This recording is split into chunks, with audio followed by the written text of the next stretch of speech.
இந்த வீடியோவில் ஆந்திரா ஸ்டைல் மாங்காய் தொக்கு பச்சடி எப்படி பண்ணுறதுன்னு காமிக்க போகிறேன். பை த வே என் பேர் Aadhya. Welcome to our channel Aadhya recipes and vlogs. இந்த மாங்காய் தொக்கு பச்சடி பண்ணுறது ரொம்ப ஈஸிங்க. 5 நிமிஷத்தில் பண்ணிடலாம். ஆனால் டேஸ்ட் மாதிரி ரொம்ப நல்லாயிருக்கும். மாங்காய் சீசன் வந்தால் போதும் இந்த பச்சடி பண்ண சொல்லி எங்கள் வீட்டில் ரொம்ப ப்ரெஷர் கொடுப்பாங்க. ஏன்னா அவ்வளோ நல்லாயிருக்கும். நீங்களும் ட்ரை பண்ணுங்கள். எப்படி பண்ணுறதுன்னு காமிக்கிறேன்.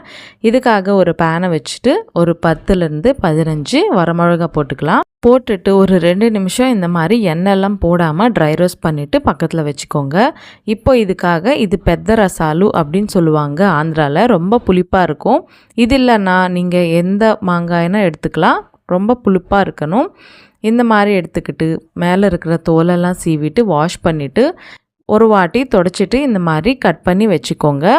இந்த பச்சடியை உரலில் செஞ்சுக்கினா ரொம்ப டேஸ்டியாக இருக்கும். இப்போ உரலை நல்லா க்ளீன் பண்ணிவிட்டு முன்னாடி நம்ம ட்ரை ரோஸ்ட் பண்ணிக்கிட்டால் இந்த வரமிளகாவை சேர்த்துக்கலாம். சேர்த்துட்டு இந்த மாதிரி நல்லா இடிச்சுக்கின பிறகு நல்லா அரைக்கணுங்க. இதெல்லாம் ஃபைன் பவுடராக வரணும். இப்போது இதில் ஒரு 4 பல் பூண்டை போட்டுக்கலாம். அதுக்கப்புறம் ஒரு ஸ்பூன் சால்ட்டு போட்டுக்கிட்டு இது கூட ஒரு நிமிஷம் இந்த மாதிரி நல்லா அரைச்சிட்ட பிறகு கட் பண்ணி வச்ச இந்த மாங்காய் பீசஸை கூட ஆட் பண்ணிக்கலாம்.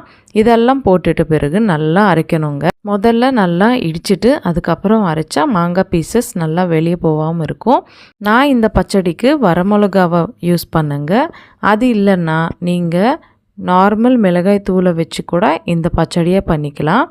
இந்த பச்சடி ரொம்ப டேஸ்ட்டாக இருக்குங்க. இந்த மாதிரி நல்லா அரைச்ச பிறகு ஒரு பிளேட்டில் எடுத்துகிட்டு பக்கத்தில் வச்சுக்கோங்க. இந்த பச்சடியை நம்ம தாளிக்க போகிறோம். தாளித்தா ரொம்ப டேஸ்டியாக இருக்கும். இந்த பச்சடி தாளிக்கிறதுக்கு ஒரு பேனை வச்சுட்டு ஒரு 5-6 ஸ்பூன் ஆயில் சேர்த்துக்கலாம்.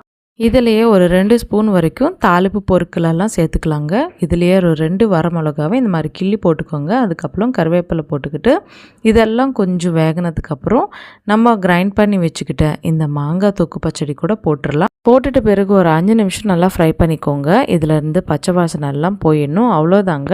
ஸ்டவ் ஆஃப் பண்ணிவிட்டு சுட சுட சாதமில் இந்த பச்சடி நெய் போட்டுக்கிட்டு சாப்பிட்டு பாருங்கள். அவ்வளோதான். அவ்வளோ டேஸ்டியாக இருக்குங்க. நம்பலைன்னா கண்டிப்பாக ட்ரை பண்ண வேண்டியது தான். ட்ரை பண்ணிவிட்டு எப்படி வந்துச்சோ எனக்கு கமெண்ட் பண்ணுங்கள்.